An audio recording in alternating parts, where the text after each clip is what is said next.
As the primary source of federal support for the nation's 122,000 libraries and 17,500 museums, the Institute of Museum and Library Services has a special vantage point on what makes a great library and a great museum. It has created the National Medal for Museum and Library Service, the nation's highest honor for libraries and museums that make their communities better places to live.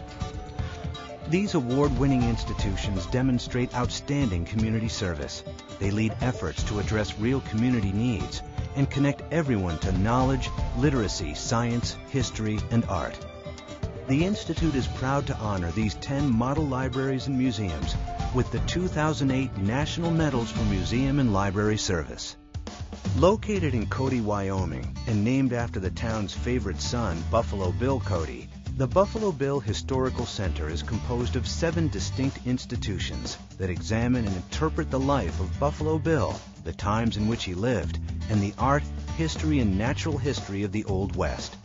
Among the institution's holdings are 35,000 artifacts, 20,000 books, and more than 500,000 photographs, all of which are available for study and appreciation by the 200,000 people that visit the center each year.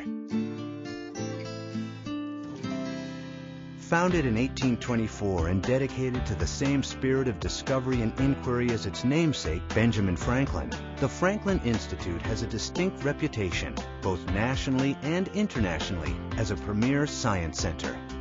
Over the years, the Franklin Institute has evolved and flourished, while always remaining true to its mission of instilling a passion for learning about science and technology in its patrons through interactive exhibits, educational programs, and outreach.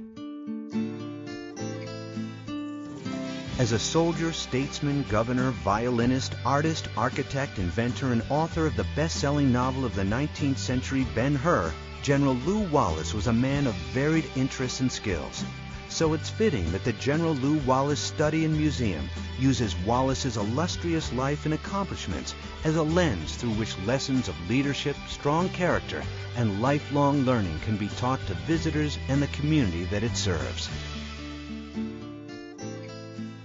When Jane Stern moved to the island of Puerto Rico in 1963, she was already an established community activist. Her social activism continued in Puerto Rico, and on February 4, 1974, the Jane Stern Dorado Community Library opened to the public in the small town of Dorado. The library was founded by Stern and 19 other families, and has since become the heart of its community, connecting people, young and old, to books, activities, and one another. A champion of literacy, community, and education, the Kansas City Public Library has established itself as an institution committed to offering programs and materials that speak to all visitors, thereby providing their community with much more than a place to borrow a book. Founded in 1873, an $8 bookcase and a set of encyclopedias its only holdings, the Kansas City Public Library has grown into 10 locations with an annual circulation of nearly 2.6 million books and other materials. Once upon a time, a little over 100 years ago, the Miami-Dade Public Library System was a small institution serving a tiny community. Today, through programs like the Art of Storytelling and its 5-star commitment to the community, the library engages its 6 million annual visitors in activities developed to meet their ever-changing needs. Since its founding in 1941, the Norton Museum of Art has made it its mission to bring art into the lives of the residents of West Palm Beach, Florida. Through its innovative initiatives, both in the museum and out in the community, the Norton is able to meet the educational and aesthetic needs of art enthusiasts and raise the public's awareness of and appreciation for the arts. Every year, lobster lovers flock to the picturesque town of Damariscotta, Maine, and the beautiful Pemaquid Peninsula, a vacation destination whose population fluctuates between 9,000 people in the winter and 14,000 people in the summer.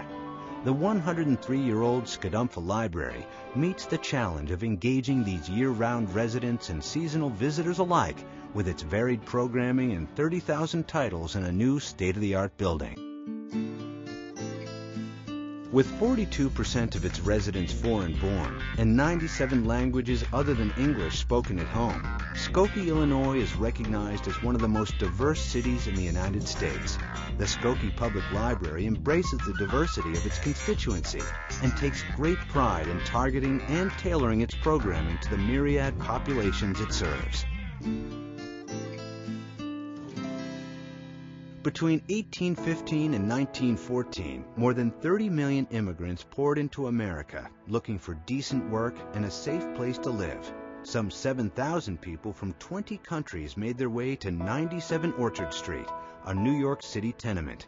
Since 1988, the Tenement Museum has recreated the homes and stories of these tenants and has been integral in the education of visitors from both the United States and abroad, interested in the history of immigrants in America. The Institute of Museum and Library Services is proud to congratulate the esteemed honorees of 2008. The celebration of this year's medal winners was also made possible by the support of Americans for the Arts and Hollinger Metal Edge Inc. archival storage materials. This presentation was created for the Institute of Museum and Library Services by the History Channel.